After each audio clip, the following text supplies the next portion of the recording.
What is going on, all you Pokemon collecting maniacs out there? This is Ryan, the PikaPikaPaPa, and today we're talking Pokemon, we're talking One Piece, and we're even going to sprinkle in some Lorcana, right? Because there is all kinds of awesomeness going on just in the general TCG space, and we would be doing ourselves a disservice if we didn't talk about it. Now, Pokemon and Magic the Gathering really have kind of reigned supreme in this space for a long time, but we got some newcomers coming in. Like I said, One Piece and Lorcana, and I think there's a lot of exciting things going on in that space. Now, since this is a Pokemon channel, you might be wondering, hey, why are we talking about these others? Well, it's because there's a lot of stuff that's going on in the Pokemon space that I think is related to the awesomeness of One Piece and Lorcana, right? Like we've seen a lot of singles cards that have been coming down in price in Sword and Shield and Sun and Moon, right? Some of that is due to the fact that things got a little too hot during the pandemic pump, right? And things are starting to normalize. But I also think a big piece of that is because share of wallet, right? There's only so many, collecting dollars to go around. And I think some people that were solely spending money on Pokemon has now started to diversify. They're looking into One Piece, they're looking into Lorcana, and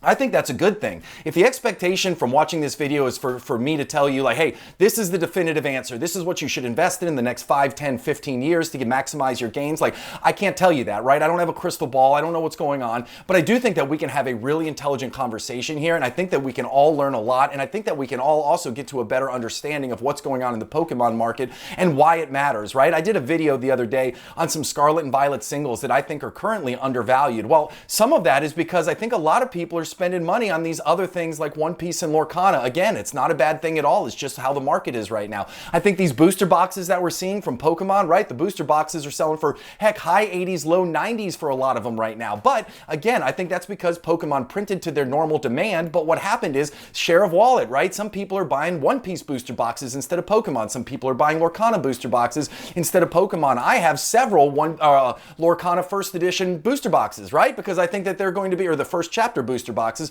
because I think that from a buy and hold perspective, they're going to be worth a ton of money in the long run. And that's money I didn't spend on Pokemon, but I spent on Lorcana instead. Now, again, I don't think any of this is bad, right? I think as long as you go into this eyes wide open, none of this is going to derail the future prospects of Pokemon as a whole. But when you see all these content creators who are talking about, oh, Pokemon, the next sets are going to be short printed, like they've said that about everything, right? They said Paldea Evolved was going to be short printed, and now apparently the next set is going to be short printed. But listen, Pokemon is a company that is in it to make money. That is what they care about. Yes, they care about you as a collector. They want you to be happy so that you buy their products, but they don't care about you as an investor, right? Like they have no desire for you to make money as an investment. They want to make sure that they print just enough to satisfy all the demand out there. And I think what happened in the beginning of Scarlet and Violet was they printed to their old demand numbers, which they should have done. And the current demand wasn't there because people are focused on some other things right now. So of course, in their new sets that are coming out, the allocation is going to be a little bit lower because it doesn't do Pokemon Company any good to print and print and print and then to be sitting on warehouses and warehouses and warehouses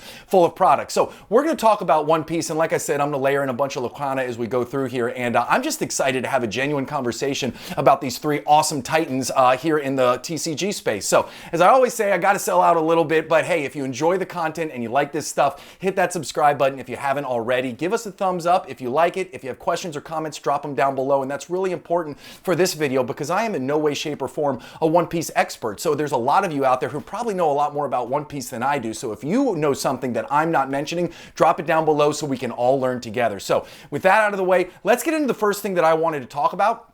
And it's just ownership of companies, right? So you've got Pokemon, right? Pokemon's owned by Nintendo, Creatures Inc., and Game Freak, right? Those are the three arms that roll up into the Pokemon Company International. And what I really like about One Piece, listen, I'm going to tell you this early on. There's a lot of these slides we're going to go through where I tell you there are things I really like about One Piece, right? And I'm sure I'm going to butcher this name, but this Eiichiro Oda, like that was the creator of One Piece, okay? And what I liked was the more research I did, this gentleman has a ton of creative control over the product as a whole. And I love that. I love it when the original owner, the original creator, the original mastermind behind it retains creative control. I think that is incredibly important to the brand. Can he do it forever? Probably not, right? But the longer that individual is in control, I think that's better for the brand. Now, Toei Animation down there, they're the ones who have the licensing rights to all the shows and the comics and all of that stuff. But then Bandai is the one who actually does the cards. And I thought this was interesting. As I started looking into Bandai there, they did Digimon, right? And I think Digimon didn't exactly hit full potential. They also do the Dragon Ball Z card space, right? And then of course they're doing the One Piece cards right now, which I think is very, very interesting. So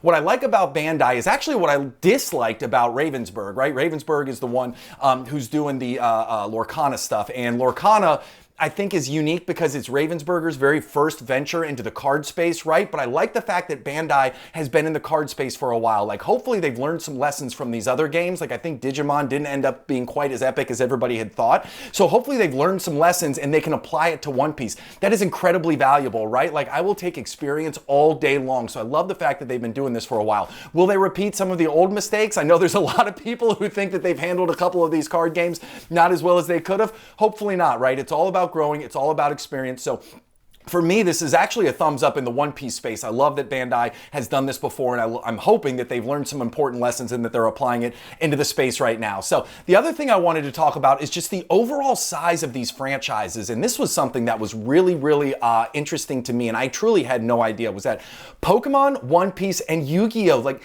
they all came out right at the same time. Pokemon in 1996, One Piece in 1997, and then Yu-Gi-Oh! Also came out in 1996, and the only reason I have Yu-Gi-Oh! On there is simply because, guess what? You know, I mean, it's another TCG, right? It's another pretty big trading card game. Like, it's got some popularity to it, so I thought it was interesting to throw this in here for comparison. And of course, since I told you that Bandai was doing the Dragon Ball Z card game as well, I thought I would throw that in here. But even though they all came out about the exact same time, except Dragon Ball Z, which came out in 1984, so a long time ago, the Pokemon franchise has just dominated everybody else, right? Like, it is the most valuable media franchise in the world. There's no other media franchise that is more valuable than Pokemon. Now, that doesn't mean that One Piece can't certainly, you know, strap it on and, you know, get shoulder pads ready and go to war, you know what I mean, and claw its way up. But it is certainly starting a good bit behind. Now, that is because Pokemon diversified really, really early on. These different color bars right here represent all the different funnels that come in. So you have comics, you have trading cards, you have merchandise,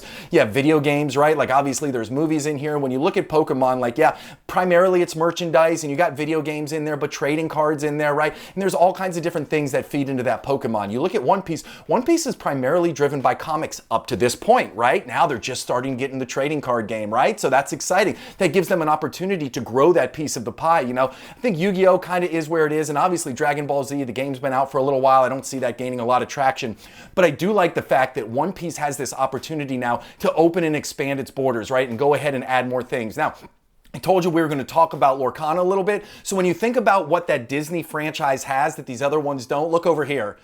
Everything in red right there is Disney owned. You got Winnie the Pooh, you got Mickey Mouse and Friends, you got Star Wars, you got the Disney Princesses, you got the Marvel Cinematic Universe, you got Spider-Man, you got the Cars franchise, you got the Toy Story franchise, right? So when you look at this, the blue boxes over there on the right, that represents Pokemon, Dragon Ball Z, One Piece, and Yu-Gi-Oh, right? Everything in red represents what Disney owns. So, I mean, these five basically represent, you know, the lion's share of this top 25 highest grossing media franchises of all time, which is really, really exciting. Some of the other ones are on here. You know, you've got James Bond, right? You've got Lord of the Rings, which One Piece is actually ahead of. One Piece is more valuable than the James Bonds franchise or Lord of the Rings franchise. Like, that is absolutely incredible to me, and I think that's amazing when you think about what One Piece can possibly do. They've built this fan base without even having a TCG, so again, I think that's just a really big feather in One Piece's cap. Now, the next thing I wanted to talk about right here is, of course, global diversity. I think there's no other brand that does it as well as Pokemon when it comes to global diversity, and I think that's what helps drive that $93 billion, right, value there. It's just absolutely incredible. Well, it's a little easier when you're in all of these different markets. Now, One Piece is in 3 languages, and I think they did it right. They hit 3 major languages, right? You got English, you got Japanese, you got simplified Chinese. I have no doubt that if this One Piece trend continues, and if it continues to gain steam, that they'll add more languages, right? Like, if I were them, I would be taking a lot of notes from the Pokemon Bible, and I would start saying, hey, listen, where else has Pokemon been really effective? And I would go ahead and launch those different languages in that order as well, because the globalization of Pokemon is absolutely insane. Everywhere I go, no matter where I go, I can go into a gas station, I can go into a grocery store, it doesn't matter, I find Pokemon stuff, right? Now, I don't find that with One Piece yet, but again, I think One Piece is just getting started, but the fact that you can find that with Pokemon anywhere, and anywhere in the world, right? I don't travel internationally as much as I used to, but when I used to travel internationally a lot, you would see Pokemon all over the place, and when I talk about the reasons I love Pokemon so much, and I'm so bullish on its long-term prospects, the globalization of it is a big, big reason for that, right? So interesting to see that One Piece is already in these 3 languages, and I can't wait to see what they have in store ahead there. Now, The next thing that I thought was really cool, and you guys know every single month on this channel, we look at the grading reports from PSA, and this is very, very buttoned up data, right? We know the characters that are graded the most, the sets that are graded the most, the individual cards that are graded the most. We look at overall trends for PSA, SGC, BGS, like all of them, and this gives us this crazy hobby level, like macro level information, which is important when we're trying to play chess when everybody else is playing checkers. Now, we almost always see Pokemon dominate every single TCG list. Matter of fact, I usually have to call out and say, hey, everybody remember, this is not just for Pokemon cards, right? Like, this data is for all of the different TCGs, including Magic the Gathering, you know, Yu-Gi-Oh, Digimon, right? Like, all of these other things are included in this, but because Pokemon is so dominant in the TCG space, when we do these PSA videos, we only see Pokemon cards or Pokemon characters mentioned. What is really cool here is we have never seen another outside of Pokemon TCG be on this most graded subjects list, really before, since December of 2022. I think in December of 2022, we saw a Blue Eyes White Dragon on there, right? But ever since then, it has been all Pokemon. And then once, a couple months ago, on the most graded set list, we did see Lorcana first chapter mentioned as well, but it was only on there for 1 month and it was gone. 2 months in a row now for the most graded subjects, we've seen this Monkey D. Luffy, and I think that is incredibly important to call out, right? Because they're only on OP5, right? OP6, I think, hasn't even come out yet. So through 5 sets, despite the fact that God knows how many sets Pikachu has been in, God knows how many sets Charizard and Mew and Mewtwo and Blastoise, they have been in set after set after set since 1996 in Japan, 1999 in the US, right?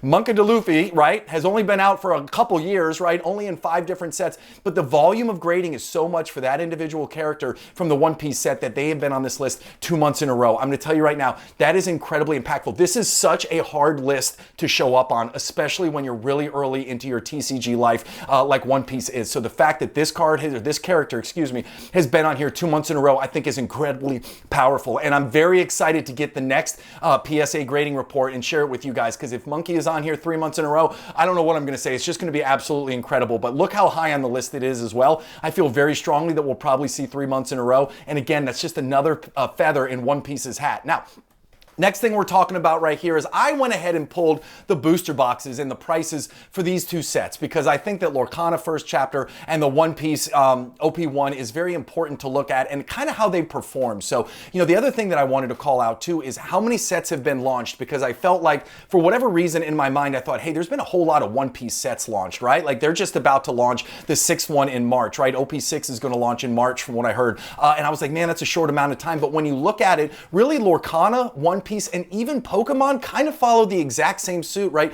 Pokemon in the first 19 months had 6 sets that were dropped. So they dropped a set about every 3.2 months, right? Lorcana, hey, guess what? They're dropping a new set about every 2 months right now, right? Like, we have Rise of the Floodborn, we have Into the Inklands, we got the first chapter right there. And then OP, hey, guess what? About every 2.5 months. So even though it seems like they're dropping all of these products at once, they're actually following the exact same pattern, which I think is really, really cool. And then you look at the price charts, right? We know with Lorcana, like first chapter launch, that thing was through the freaking roof, right? Then it came out and it dropped, and then there was a reprint and it dropped even more. Then it went up and then a reprint and it dropped, like, and it's down. It's still at $200 right now, which I don't think is anything to shake a fist at. Matter of fact, I think I'm about to buy another one first chapter booster box at $200 just because I think it's such a great long-term hold. Now, I don't have data further back than 1 year for OP1. I just don't have it. This was the best that I could find. But it looks to me, at least, like in July of 2023 is when it really started to get hot, right? OP1 booster boxes are going for $490. Now,